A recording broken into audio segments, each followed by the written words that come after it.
Bismillahirrahmanirrahim. Assalamualaikum warahmatullahi wabarakatuh.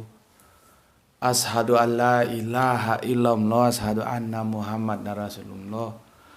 Allahumma sholli ala Sayyidina Muhammad wa ala ali Sayyidina Muhammad, kama sholaita ala Sayyidina Ibrahim wa ala ali Sayyidina Ibrahim bil alamina innaka hamidum majid.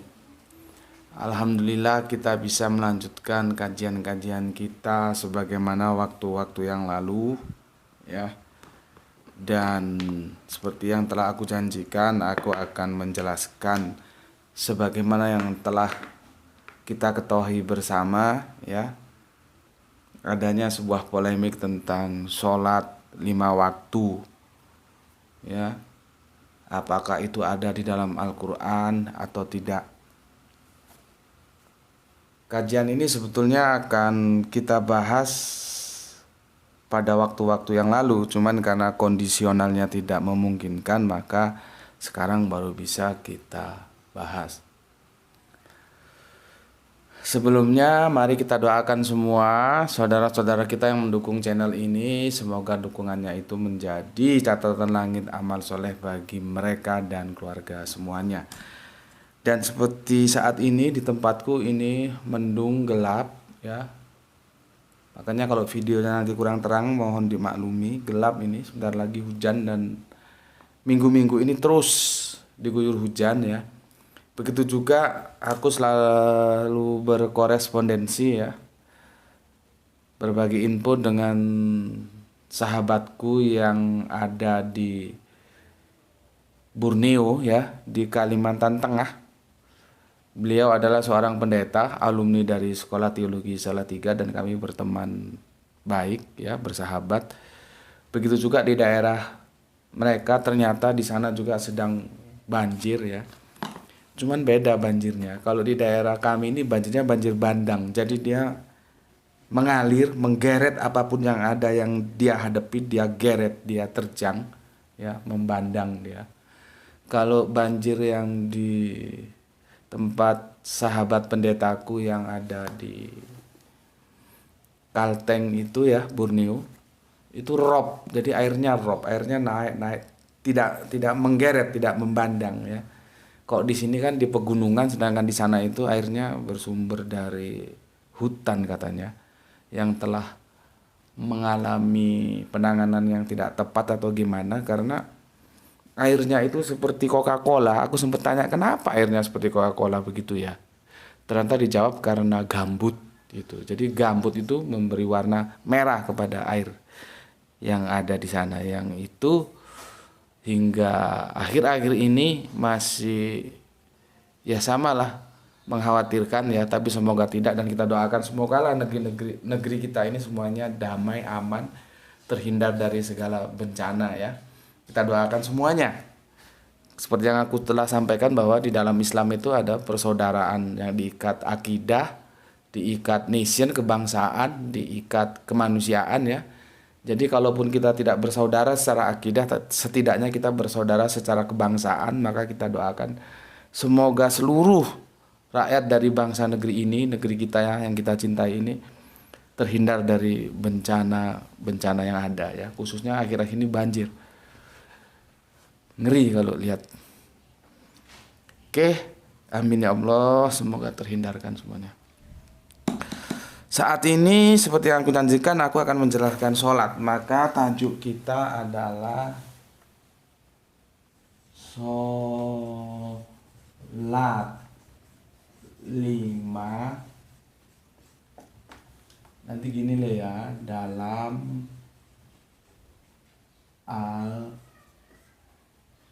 Quran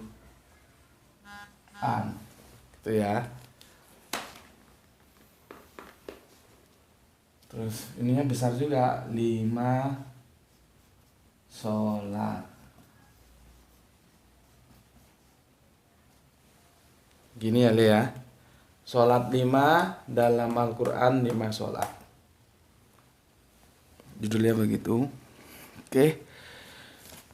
Seperti beberapa waktu yang lalu ya, ternyata polemik yang ramaikan di dunia maya khususnya itu diawali dari pernyataan seseorang yang secara kapasitas dan otoritas sebetulnya menunjukkan dia seorang akademisi ya. Kapasitasnya sebagai dosen dan kapasitasnya sebagai doktor dan otoritas yang dimiliki sebagai dosen, jadi artinya orang-orang akademis gitu ya, yang seperti kalian tahu seperti itulah ya. Tapi dari teman yang menyampaikan ke aku, katanya beliau juga sholat 5 waktu karena kebiasaan katanya. Terus aku berpikir, loh bagaimana sih kok bisa sholat karena kebiasaan ya.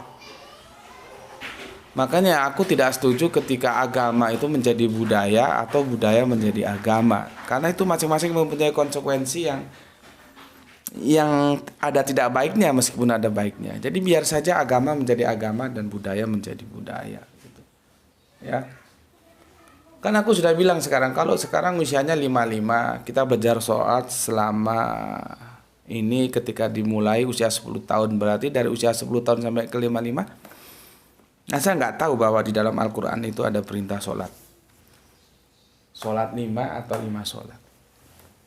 Kan begitu. Kalau tidak tahu, tapi berdasarkan informasi yang aku terima, katanya beliau tetap menjalankan sholat karena kebiasaan. Itu melanggar logika berpikir, karena amalan itu harus berpijak di atas pengetahuan, bukan amalan berpijak di atas kebiasaan. Ya. Bismillahirrahmanirrahim.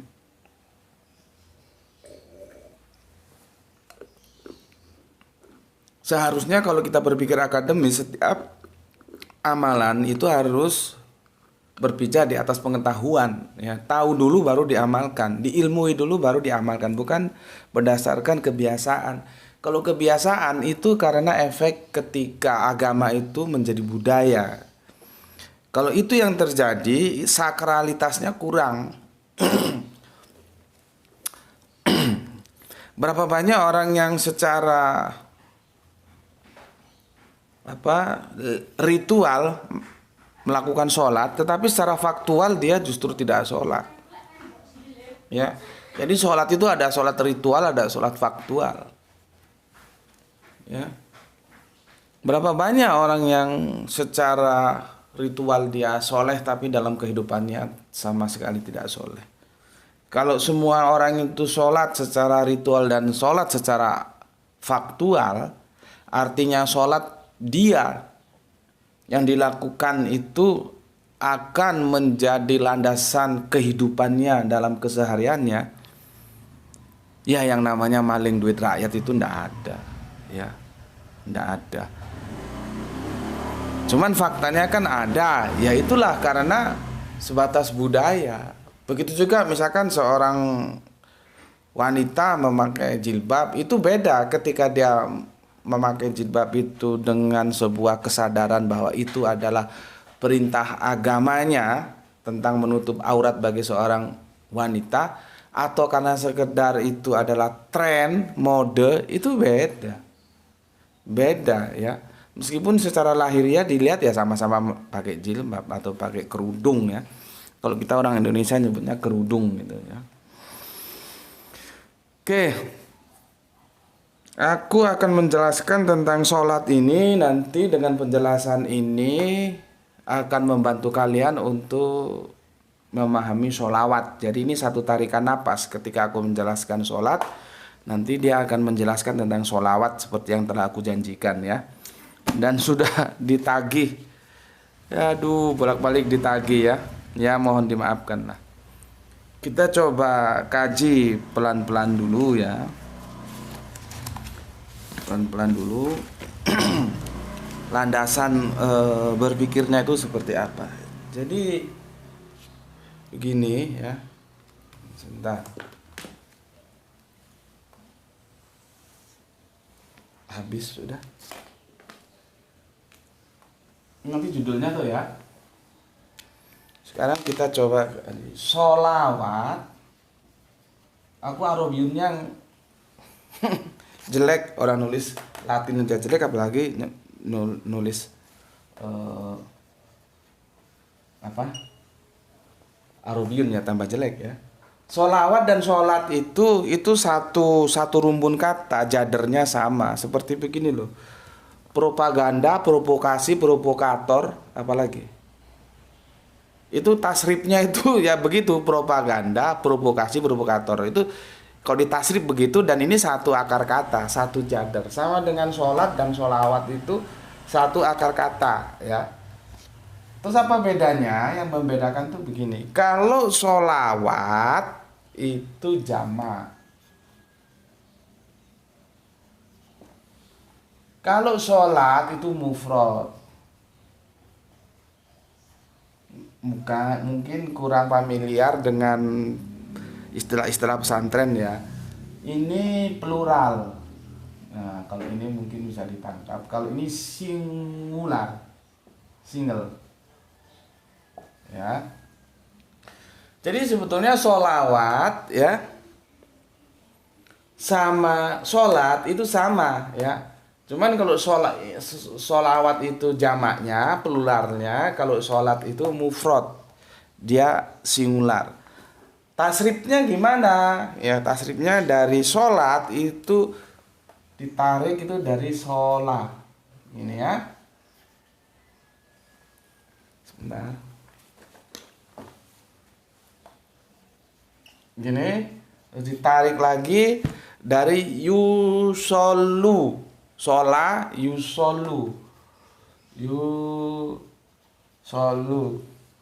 Dari yusolu nanti baru menjadi sholatun. Kamu belajar ngaji deh supaya bisa tasrif begini, ya. Nih ya, sholawat dan sholat itu sama artinya ya, satu jader, satu rumpun. Sholawat itu jamak, sholat itu mufrad. Nah itu yang membedakan. Tasrifnya sholat yusolu sholatan. Nah, itu ya. Oke. Sekarang kita fokus ke sholat aja ya. Ke sholawatnya nanti di bagian berikutnya. Ya. Sudah tahu ya, sholat ya, sholawat sholat ya, sholat yusolu sholatan. Oke. Sekarang kita fokus ke sholat.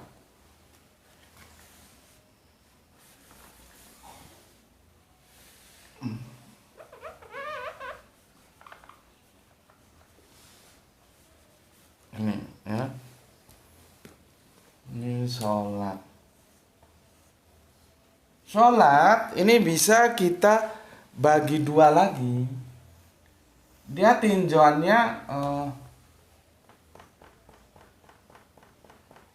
terminologi, kadang-kadang error. Kadang-kadang error mau ngomong apa itu lupa. Terminologi atau etimologi. Ya. Etimologi. Gini, ya. Nih. Kalau terminologi, sholat itu adalah nama ibadah ya. Sebuah ibadah yang diawali oleh takbir dan diakhiri oleh salam. Tuh, ya. Jadi berdasarkan terminologi, sholat itu adalah sebuah ibadah yang diawali oleh Allahu Akbar. Terus nanti Assalamualaikum warahmatullahi wabarakatuh. Assalamualaikum warahmatullahi wabarakatuh. Itu disebut sholat. Terminologinya seperti itu. Makanya kalau ada yang tanya, bagaimana hukumnya orang sebilang Bapak lagi ya sudah selesai dan nanti Bapak telepon balik. Bagaimana hukumnya kalau habis sholat itu salaman gitu, kan ada yang tanya gitu. Kadang-kadang kan di lapangan menjadi masalah itu. Maka aku dengan enak aja jawab, dia sholat salamannya kapan habis sholat? Ya enggak apa-apa tuh orang habis sholat. Allahu Akbar ya. Terus ditutup, Assalamualaikum warahmatullahi wabarakatuh. Assalamualaikum warahmatullahi wabarakatuh. Terus salaman. Hukumnya apa? Ya enggak apa-apa. Yang penting setelah sholat atau habis sholat. Kalau dalam sholat salaman, nah itu yang enggak boleh. Jadi nggak usah rame. Habis sholat mau yang salaman ya salaman, yang enggak ya enggak. Jadi nggak usah dibikin lagi, nggak usah yang bid'ah, yang ini, yang itulah. Bawa saja ke terminologinya. Sholat adalah sebuah ibadah yang diawali oleh takbir dan diakhiri setelah salam. Setelah salam mau ngapain juga boleh. Jangankan sekedar salaman, mau jungkir balik juga boleh. Kan nggak ada setelah sholat tidak boleh salaman, tidak boleh buka handphone, tidak boleh bla bla bla, tidak boleh push up, kan nggak ada. Jadi kalau sudah salam kamu mau apa aja ya boleh. Mau salaman, mau push up, mau buka handphone, balas WA, buka Facebook, boleh. Jadi tidak perlu diramaikan hal-hal seperti itu, ya sudah, enaknya gimana gitu aja. Bismillahirrahmanirrahim.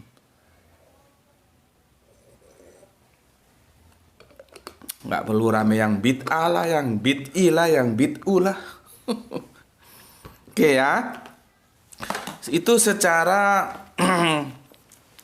terminologi. Sekarang secara etimologi, nah ini bahasa, ini macam-macam. Inilah yang diingatkan oleh surat 3 ayat ke-7 tentang ayat mukamat dan mutasabihat ya. Ini mutasabihat ini, sholat ini ya, dia mengalami polisemi. Jadi satu kata maknanya banyak, diantaranya doa. Sholat dikatakan doa bisa, as-sholatu ad-du'a. Sholat itu adalah doa. Terus dikatakan mendukung, bisa mendukung ya. Terus diartikan merahmati atau rahmat, bisa. Terus diartikan diang itu apa ya bahasa Indonesianya? Kedinginan terus mendekati api itu loh. Itu diang. Kalau orang Jawa bilang diang ya. Kita kedinginan terus dekat dengan api itu ya. Itu bisa. Diang. Diang gitu aja lah ya. Ini bahasa Jawa sebetulnya diang ini. Bahasa Indonesia nggak tahu. Atau membakar, bisa membakar. Tapi membakar ini aku dapat penjelasan dari temanku yang pernah di Arab, bukan ini api begini ya, bukan ini api terus dipanggang ini, bukan ya. Tapi membakar itu seperti kalau kami di desa dulu ini singkong ya, dimasukno ke dalam bara. Nah, ini tumpukan bara didelesepno, dimasukno. Gitu ya. Itu lebih dekat ke sholat ini, bukan memanggang, meskipun ada yang mengartikan memanggang gitu ada, tapi yang lebih tepat itu nanti ya didelesepno itu ya, didelesepno itu. Jadi macam-macam. Cuman ya kembali lagi nanti konteksnya seperti apa? Apakah dia memanggang, apakah yang didelesepno itu apa yang diang. Jadi ini api kita mendekati gitu ya supaya hangat.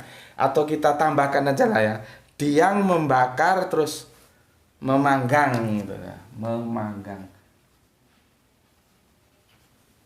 Terus apa lagi nih? Sebentar, pakai kacamata ya. Hubungan bisa, hubungan, komunikasi, hubungan. Masih bisa satu di sini. Hubungan atau komunikasi. Silaturahmi maksudnya, silaturahmi ya. Jadi ini ada berapa? 1, 2, 3, 4, 5, 6, 7 probability sholat itu. Bisa diartikan doa, bisa diartikan mendukung, bisa diartikan rahmat, bisa diang, membakar, memanggang, bisa hubungan komunikasi, silaturahmi ya. Itu tergantung Syahul Kalam. Kalau anak pesantren dibilang tergantung Syahlul Kalam atau konteksnya di mana. Nah, disinilah kita harus pandai. Nanti konteks itu menuntut yang mana? Apa diartikan doa, mendukung, merahmati atau diang atau membakar atau memanggang atau hubungan komunikasi silaturahmi itu tergantung nanti Syaul Kalam atau tergantung konteksnya di mana. Ini teks, nanti konteksnya apa? Depan belakangnya itu ya. Ini yang disebut polisemi atau mustasabihat. Nah, disinilah yang dimaksudkan kita harus pandai-pandai. Hanya orang berilmu lah yang mengerti itu. Maksudnya berilmu itu mengerti tentang bahasa. Kalau tidak bisa atau dia punya suatu tujuan yang jelek, biasa saja dia artikan yang lain bisa saja. Ya. Oke, ketika dia mau menyimpangkan, karena kan tahrib bukan tasrif. Kalau ini tadi tasrif ya, tahrib. Tahrib itu perubahan. Perubahan itu bisa terjadi dua, bisa teksnya yang dirusak atau bisa teksnya tetap tapi tafsirnya yang dirusak dengan cara memberikan etimologi yang tidak tepat dalam pemanaannya ketika menemukan sebuah teks dalam konteks. Ya. Jadi ini ya variannya ada 7 varian. Nanti kalau mungkin ada perkembangan ditambahkan lagi. Nah, tidak ada masalah ya. Ini tadi aku di WA oleh seorang enggak tahu dari mana itu asalnya di WA. Dia mau menunjukkan sama aku tentang bahwa doa itu menenteramkan hati ya. Ketika aku menjelaskan surat 9, surat At-Taubah 103 itu soli. Soli itu kan diterjemahkan doa. Kalau aku nggak setuju diterjemahkan doa. Nggak tepat jalinan kalimatnya. Tapi kalau kamu mau mengartikan doa ya silahkan saja. Kalau menurutku nggak tepat. Lost contact dia.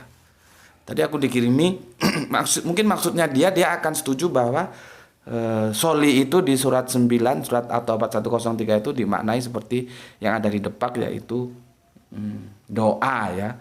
Karena aku bilang doa apa hubungannya dengan ketenteraman hati?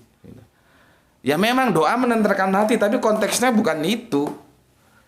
Ketika kita kemarin mendiskusikan tentang ketika usaha sudah di tapal batas, biarkan takdir dan doa bertarung di langit. Nah, pada saat itu doa menenteramkan hati. Tapi dalam konteks 103 tidak, dia akan meleset gitu ya. Tapi kembali lagi aku ucapkan terima kasih atas komentarnya via WA dan silakan kalau Anda mau pakai itu, silakan, kalau aku tidak ya. Santai aja, bebas saja. Oke. Ini tentang sholat. Secara terminologi ya suatu ibadah. Jadi sholat itu nama ibadah. Sholat itu kan ibadah itu kan banyak. Ada zakat, ada sholat, ada puasa, ada haji, ya. Dan semua kalau kita pukul rata bahwa bekerja itu secara luas juga ya, mencari nafkah itu ya ibadah juga ya. Nah ini sholat itu dalam terminologinya dia sebuah ibadah yang diawali dengan takbir, diakhiri dengan salam. Secara terminologi. Secara etimologi tinggal pilih nanti Syaul Kalamnya apa. Apakah dia menuntut untuk diterjemahkan sebagai doa, mendukung, merahmati, diam, membakar, memanggang, apa tadi itu, hubungan komunikasi atau bersilaturahmi. Lihat konteksnya seperti apa ya, silakan saja. Oke, ini sudah. Sekarang aku akan menjelaskan sholat.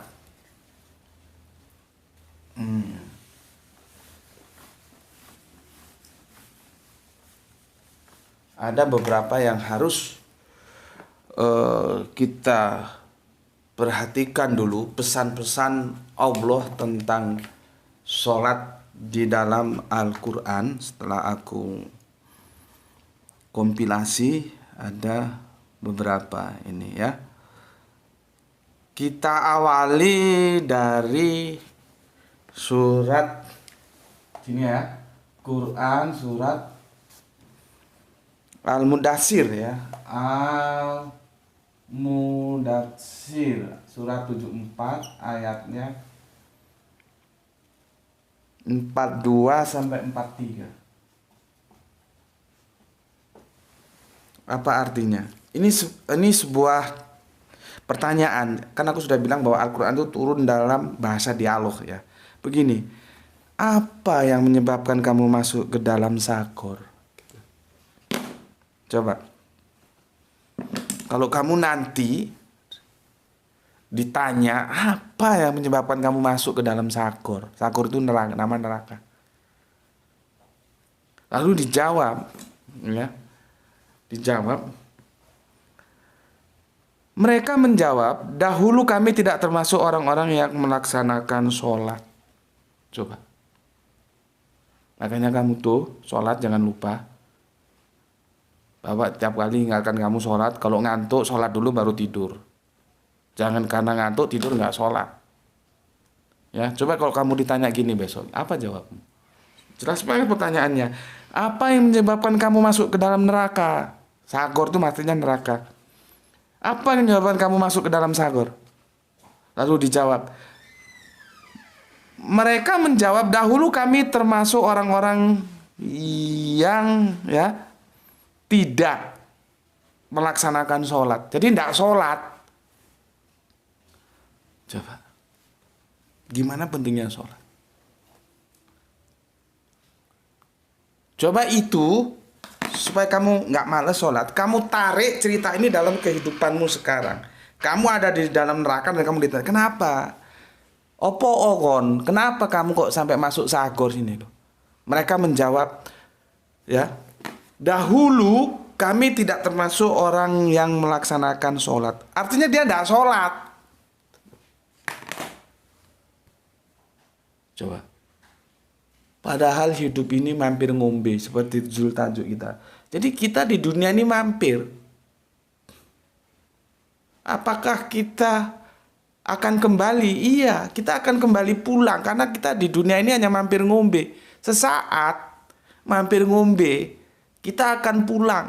Kamu suka tidak suka, cepat atau lambat, kamu akan pulang, aku akan pulang, kita akan pulang. Pertanyaannya, sudahkah kita tahu jalan pulang? Sudahkah anak-anakmu tahu jalan pulang? Sudahkah istrimu tahu jalan pulang? Sudahkah dirimu tahu jalan pulang? Sudahkah keluargamu yang menjadi tanggung jawabmu engkau beri arahan sehingga tidak salah arah untuk mencari jalan pulang? Sehingga kalau pulang nanti kalau ditanya itu mengerti. Jangan sampai pulangnya justru ke Sagor sehingga ditanya apa yang menyebabkan kamu masuk ke dalam Sagor? Maka mereka menjawab, dahulu kami tidak termasuk orang-orang yang melaksanakan sholat. Coba. Tidak ada. Apa sih yang mau dipertahankan? Tidak ada. Harta, tahta, jawaban. Ya, jawabannya apa? Ya tertinggal semua, hanya amal soleh. Seberapa banyak hartamu, seberapa tinggi pangkatmu, seberapa kuat pengaruhmu dalam kehidupan, tidak ada artinya ketika kita berpulang. Maka persiapkanlah diri ketika pulang kita tahu jalan pulang dan kita tidak kebelangsak ke dalam Sagor. Salah satu cara adalah sholat. Ya, itu ambilin tisu, Bapak.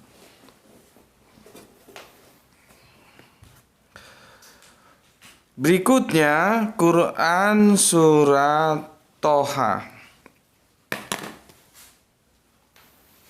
Ya.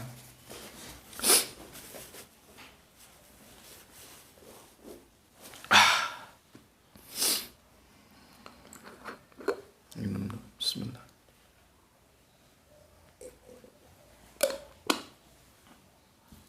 Quran surat Toha, ya. Quran surat Toha. Toha ini surat 20 ya, kalau nggak salah. Betul. Surat, ya betul, ayat ke-14. Ini tentang Kanjeng Nabi Musa.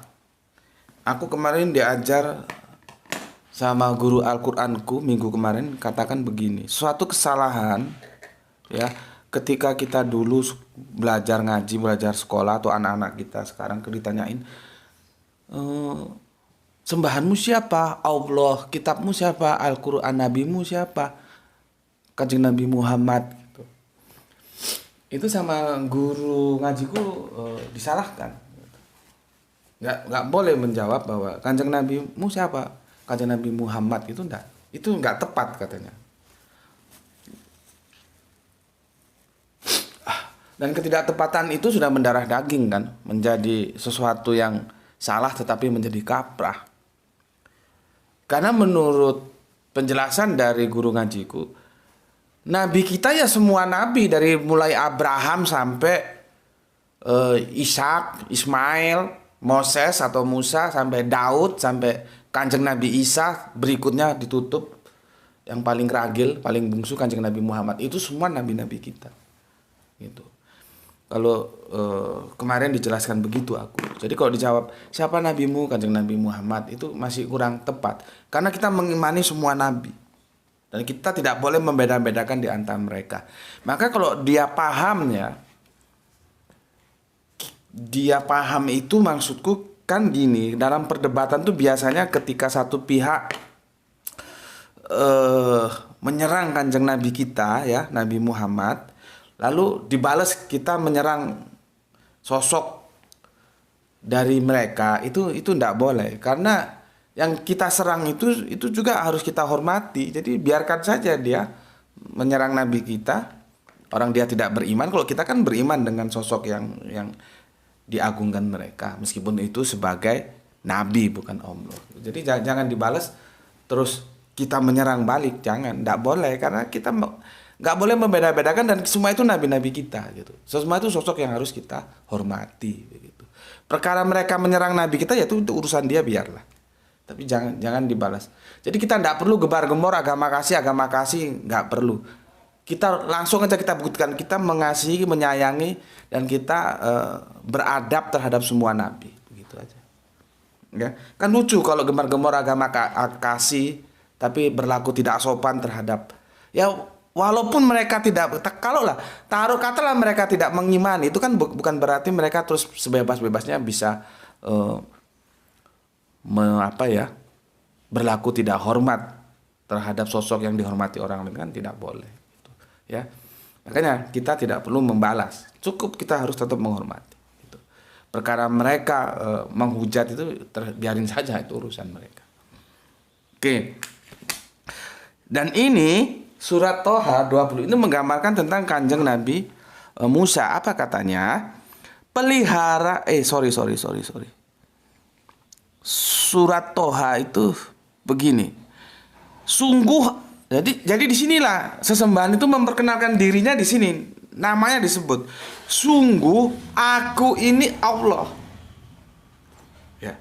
Jadi aku maksudnya yang menciptakan langit dan bumi itu punya nama. Dia memperkenalkan diri. Sungguh aku ini Allah. Ya.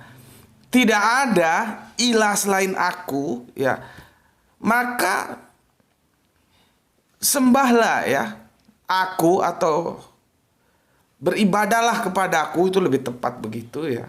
Artinya hidup dalam hukumku begitu. Dan laksanakanlah sholat untuk mengingatku. Gitu. Ya. Di sini. Ini karena masuk neraka tadi karena tidak sholat ya. Sagor tadi. Ini zikr, mengingat dengan sholat.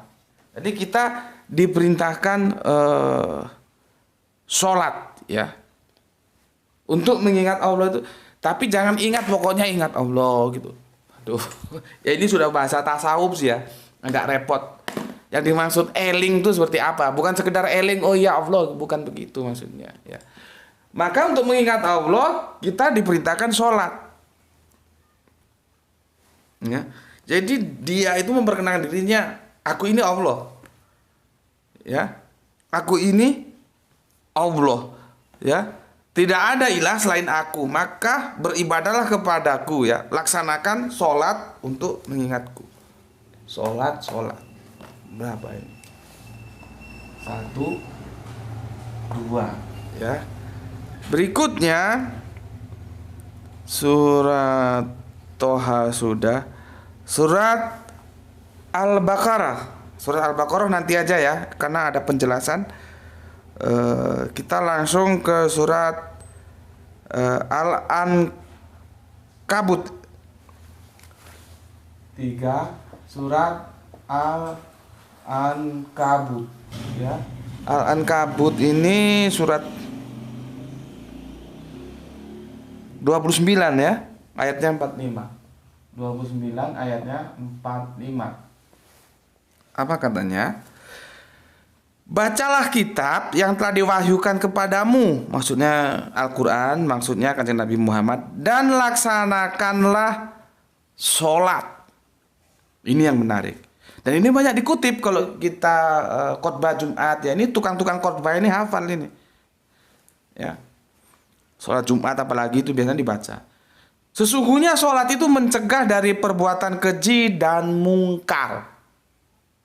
Ini sudah masuk ke dalam sholat ritual dan sholat aktual. Jadi kalau sholat ritual itu dibawa menjadi sholat aktual, maka dia tidak mungkin melakukan perbuatan yang keji dan perbuatan yang mungkar.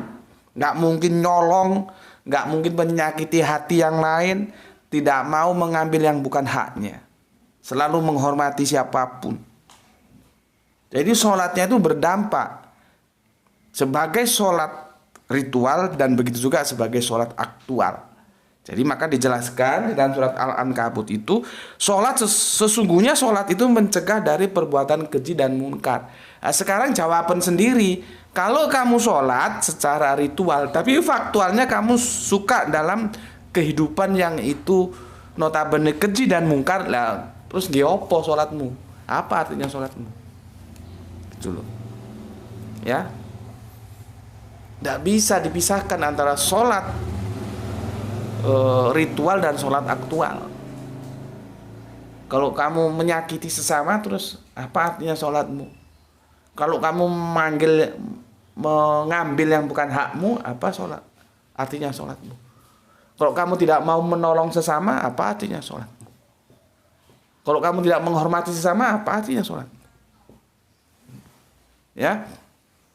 Karena sudah dijelaskan di sini bahwa artinya sholat, ya, sesungguhnya sholat itu mencegah dari perbuatan keji dan mungkar. Kalau aku balik retorikanya, sholatmu itu harus bisa mencegah kamu agar tidak melakukan perbuatan yang keji dan mungkar. Menurut, ya. Jadi dia sebagai pembatas. Jangan sampai kamu melakukan kekejian dan kemungkaran. Sekarang kita masuk ke Al-Baqarah, ya. Berapa ini? 4. Ya, ini semua tentang sholat ini. Al-Baqarah 22 ingatku. 23.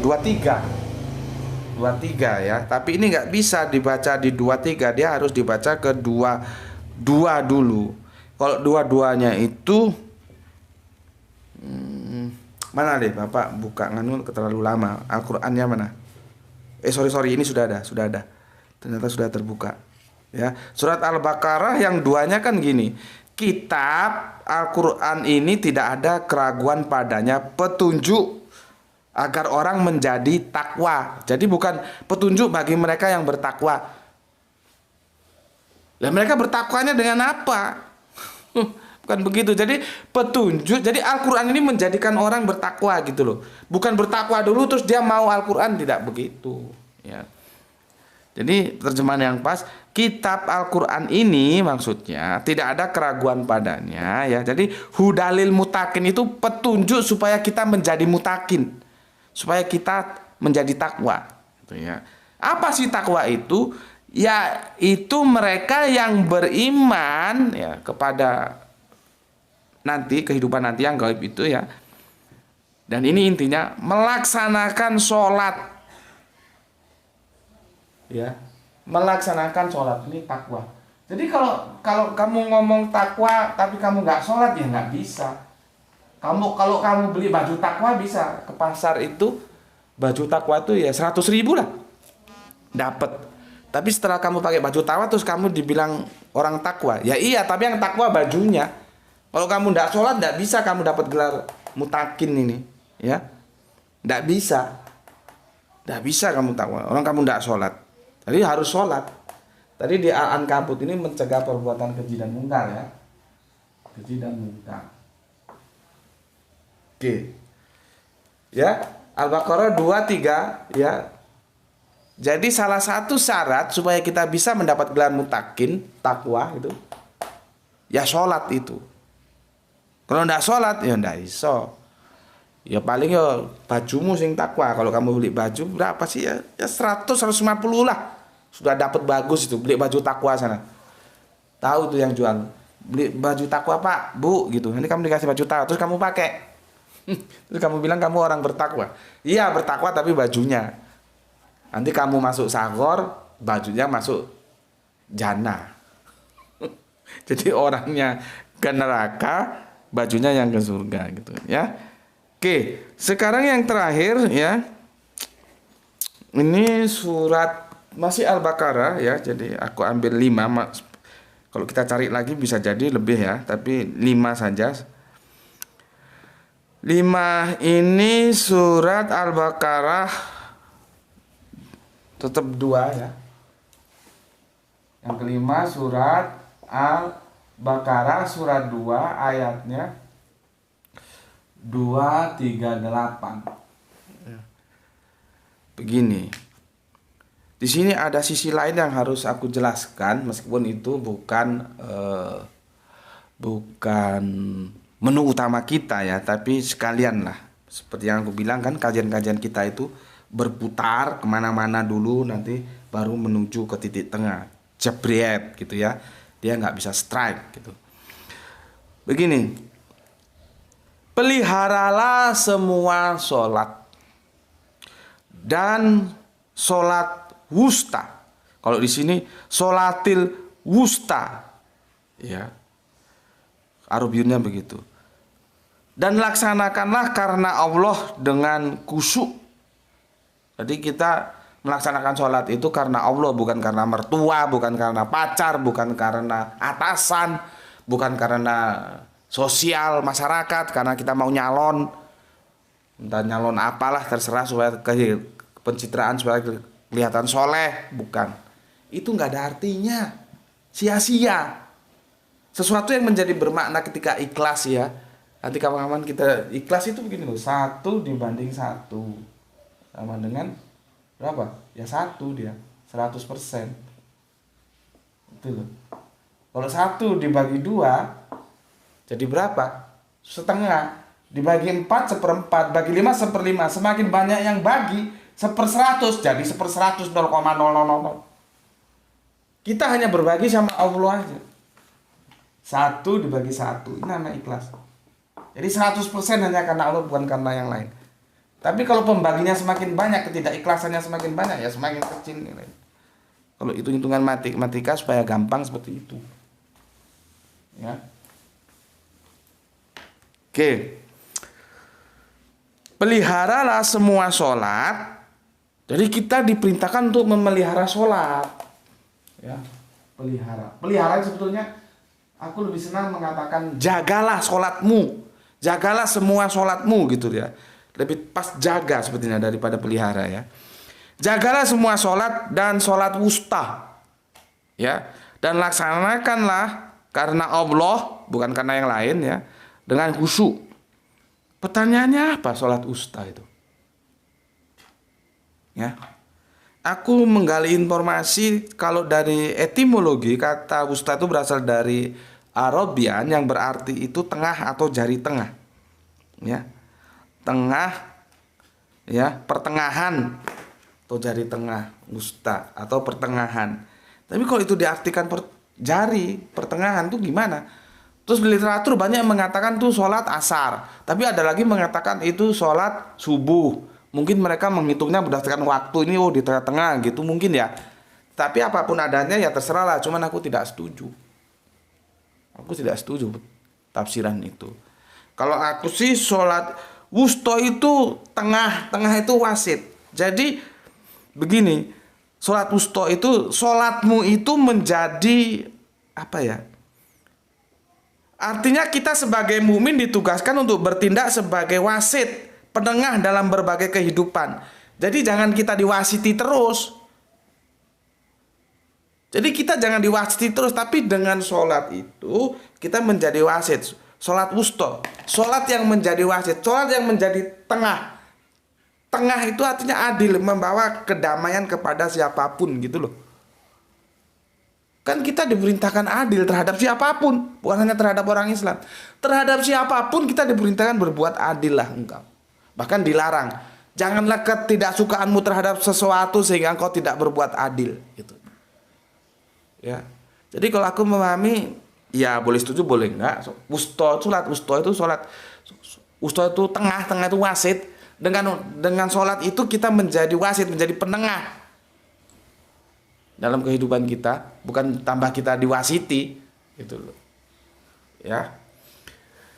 Oke. Ini 5 ini yang bisa aku gali. Sudah berapa lama nih? 45. Waduh, sudah 45 ya. Jadi ini kita bikin seri 1 aja lah ya. Besok seri 2-nya. Ini seri 1 ya.